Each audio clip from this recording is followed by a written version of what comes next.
Good day, class. Good day, sir. Good morning, sir. You are all welcome to today's lecture, and on today's lecture, we're going to be checking so many important things about computer studies. And under computer studies, our topic for today is what they call characteristics of computer. And we also have a subtopic which is called some of the applications of computer. Today, we're going to see the broader view of what the characteristics of computer is saying and how it can be affected in our reality of today. So, with this, I would like to start by our previous knowledge, which is computer, the meaning of computer. If I may ask the class, what is computer? Can anybody tell me what is computer? Yes, sir. Yeah, please go ahead. Can I stand up? Yeah, please go ahead, stand up. The computer is an electronic device or machine that is capable of accepting the data, stores the data, processes the data, and brings out the results as well as information whenever it's needed. Wow, I think he has done justice to that. Maybe I appreciate it. Please don't appreciate it. Okay, for what he says is an electronic machine, is an electronic device that stores input. It means those electronic devices are capable of so many things. So on the characteristics, what makes those electronic devices so powerful that it can perform so many of those functions? We would like to highlight so many of it in the board here. Number one, we are having the speed, accuracy, storage, consistency, repetitiveness. We have the complexity, power of remembrance, power. The computer has no IQ. So we're taking them one after the other. I would like to make this kind of teaching a kind of discussion method whereby you have to brainstorm your head and bring out useful information so that we all learn from each other. So starting with speed. What we mean speed? One of the characteristics of computer. When we say speed, the ability of a computer to execute instruction at a particular given time.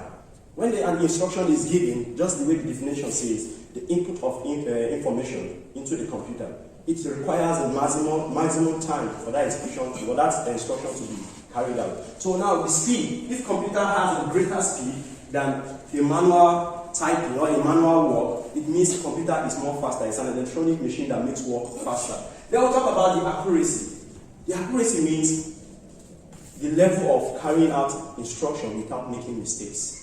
Computer don't make mistakes. So we all have to understand the concept of this characteristic that computer don't make mistakes. Any mistake being made as a result of computing, it's either the user error and not the computing error, because computer is garbage in, garbage out. Whatever you input, that is whatever you get. Then we'll talk about the storage. Now, when we talk about the storage, we are talking about the capacity. The capacity of a computer to store information. Because as we human beings are, you have to store whatever I'm saying to you, it has to store in your memory. That's how the same principles computer operates. But computer store things in what is in the memory. Understand? Then we'll talk about the next one, which is the consistency. When we talk about consistency, we talk about the ability of a computer to follow instruction. Whatever you as the user input into the computer is sequential step. The computer should be able to execute those things one after the other.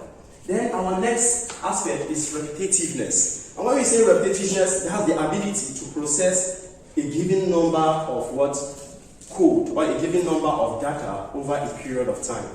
That's what they call repetitiveness. Then we talk about complexity. Complexity is the ability, and this part is also an important part of the computer. It's also the ability of the computer to execute complex instruction.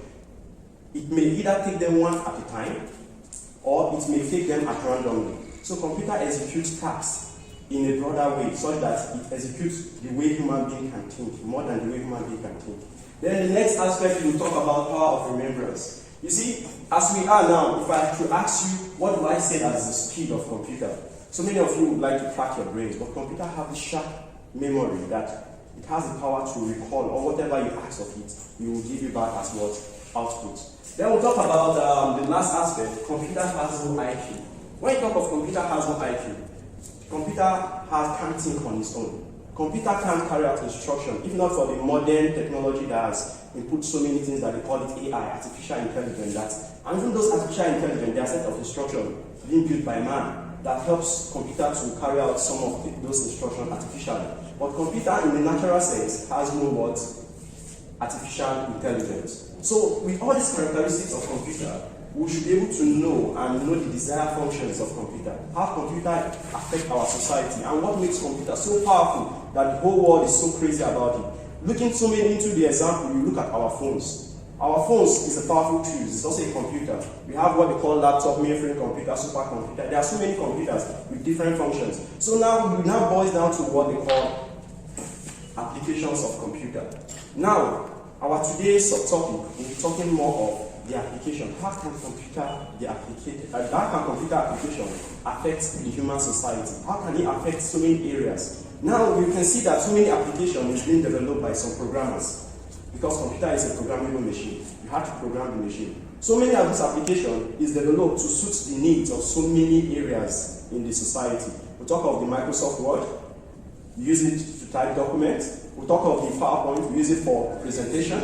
These are ICT supported computer applications. We talk about also the Excel, CorelDRAW. There are so many applications, name it. They are only programmable applications. So now we'll be mentioning few, and I want this class to be an interactive class. And those few I'll be mentioning, first of all, we'll talk about communication. Now I want us to brainstorm our head. How can computer affect our communication? Every day we use phone to call. Phone is also a computer. So can anybody stand up and tell us the mechanisms behind communication? Please? Communication. How can computer affect communication? Can anybody stand up and give us a broad view? Can I appoint? Okay. Please, sir, can you stand up and give us? No, you? Okay. Okay. So, as you said, phone is a device. It's a computer tool. We use it for communication. Yes. So that has helped us a lot in our society. Even today, because of the phones we are using, let's say if I want to call you now, I can even call you within seconds. But if there is no phone with me, for me to even to call you, I may have to take a bite from here to Galo before I get you. So that has helped us a lot for communication. Wow, that's a great idea. I believe learning from your peers helps to do a lot. Okay, please, sir, can you contribute? Computer as a means of communication. We can use computer to communicate in terms of sending email. Because, for example, if you want to communicate with somebody, maybe if you want to send your email like CV, you can use computer to push it to the companies or to the address of the company. Now we use computer again we use computer in the means of communication in the government sector, in which the computer is being designed to process everything and to give information to all the staff, and even use it in education sector like schools. They use it to post a lot of. I want to thank you. Your contribution is a great one. But we are coming down to the education sector. You see, we have to take things gradually, step at a time. So now, in order for this lecture to be smooth and more interesting, we have to go to the next one, which is science and research. When we talk of science and research, you know, in our today's development in society, computer has done a great impact, which helps in scientific research and so many other things. So who can tell us how does computer affect scientific research? Please, let me see your hands up. If nobody, should I point? Okay, young man, can you stand up? In science and research, computer is used in making researches like in terms of Google. We use it like we students will go to Google and we will research on whatever research we want to carry out. For instance, maybe an assignment is given and we have no knowledge about the assignment. We go online, then we search about that particular assignment and what it's talking about. So that's one of the aspects that computer assists in science. And wow, he has made so many points, but there are more points to be made. What he's saying is actually right. I would like to chip in so that we move to other points before the stipulated time. When you say research, there are so many search engines, so many applications that aid us to research, and computer help us to search multiple materials at a given time to our convenience. Understand? You can, instead of using the formal library system, we can all stay in our domain and use our phone to Google whatever information we are looking for. That's also part of research. In the school setting, computer also acts as a medium whereby sometimes in our research works, we use computer to analyze it. I hope that should be gotten. Then now we'll talk about the education sector. When we're talking about education sector, how does computer affect the education sector? I want this class to be a mixed class whereby the ladies will also contribute and the guys will also contribute, so that everybody there will be what they call equal distribution of what knowledge here. So please, in the ladies, please can you stand up and tell us how does computer affect education? Please, your waiting class is waiting for you. Look at our school settings. Computer affected in various ways. This thing I'm using, this system I'm using now, look at it. It's a teaching aid. It's part of what ICT in what education. Computer, if you cannot, please, can you help us with that? Okay. Young man, please try and help us. How does computer affect education? Yeah. Computer as a means of education.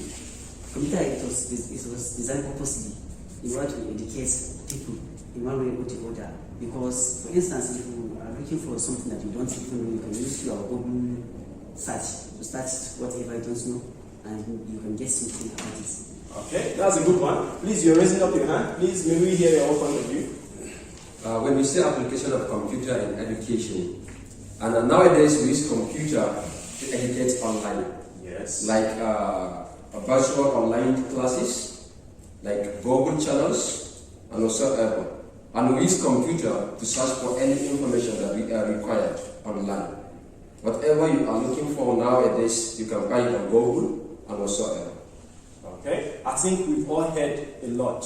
You see, this is a class setting. You shouldn't restrict yourself to the information you get here in class. After here, there's what they call you do your own personal research. So now we'll be moving to the next topic, which says government. How does computer affect our government? This one, a lady must answer. Among the ladies, volunteer, who to give us the answer? Please go ahead. Computer resources aid the government to propound proper communication through the utilization of computer resources. It uses computer to store information and record. It uses computer to type and print a copy of document. It uses computer resources to attend and carry out Virtual meetings, virtual video conferences. That's what you're trying to say. I think I have to help you on that. I think it's a great idea. You see, sometimes she knows what she's trying to say, but how to put it in the right word. Sometimes don't limit yourself to that. Search more. Please, when you research more, it will be a nice idea. Then what we're talking about next, sit down. The next one, which is the last one for today's lecture, we're talking about art and entertainment. In today's setting, computer has done great good in the entertainment industry.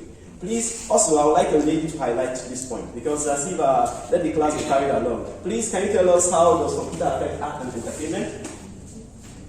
Like you said, we have some applications of computer require arts and entertainment. So in arts and entertainment, application of computer is used in like, let's say, making of video games, recording of music, production of films, and some other applications are used in printing and designing of greeting cards, invitation cards, and so on. It gives the students the ability to do some creative tasks during using the computers. Wow. You see, we all have to clap for ourselves. The class is more interactive right now.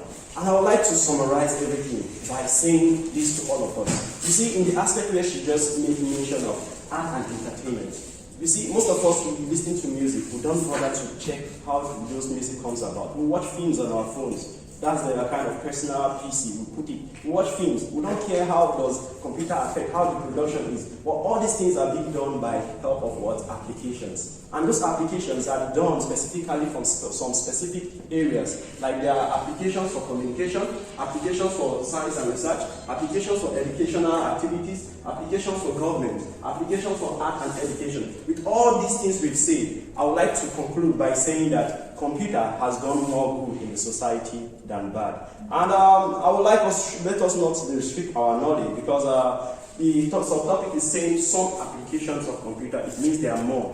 We can go and search. So searching is also a part of education. So this is our assignment for today. Thank you. I believe this is the end of our class. Thank you, sir.